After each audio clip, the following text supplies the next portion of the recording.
రైతు పత్తి అధ్యక్ష కంది పత్తి అయితే దాదాపు 45 లక్షల ఎకరాల పండుతుంది అధ్యక్ష తెలంగాణలో. మరి పత్తి 8 నెలల పంట, 8 నెలల పంట తర్వాత రెండో పంటకు అవకాశం కూడా ఉండదు. అంటే ఇప్పుడు మంత్రి గారు చెప్పిన లెక్క ప్రకారం మరి పత్తి రైతుకు 45 లక్షల ఎకరాల్లో సాగు చేసే పత్తి రైతుకు ఒకటే పంటకి ఇస్తామన్నట్టుగా ఉన్నది. ఈ విషయంలో కూడా వారు మా సందేహం నివృత్తి చేయాలి. ఒకటే పంటకి ఇస్తారా, రెండు పంటలకు ఇస్తారా? కంది కూడా సేమ్ అధ్యక్ష. మీ వికారాబాద్ జిల్లాలో కూడా కంది విస్తృతంగా పండిస్తారు. అది కూడా 7-8 నెలలు. అదే నన్ను చెప్పనండి మంత్రి గారితో విజ్ఞప్తి. ఇంకో రకంగా వెళ్ళొద్దు. ఇది కేవలం మేమేమీ చెప్పలేదు.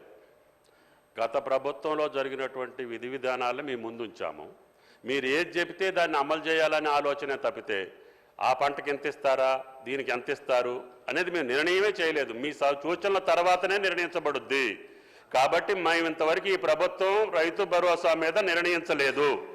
కాబట్టి మా నిర్ణయాలు అందులో ఏమీ లేవు. కాబట్టి మా మీద దేన్ని కూడా మీరు రుద్దొద్దు అని చెప్పి గౌరవ సభ్యులకి మనం చేస్తాం. ఏం చేయాలో, ఎట్లా చేయాలో, పత్తికి ఏం చేయాలో, చెరుకు ఏం చేయాలో మీరు చెప్పండి. దాని ప్రకారంగా ప్రభుత్వం భవిష్యత్తులో నిర్ణయిస్తుందని చెప్తున్నాం.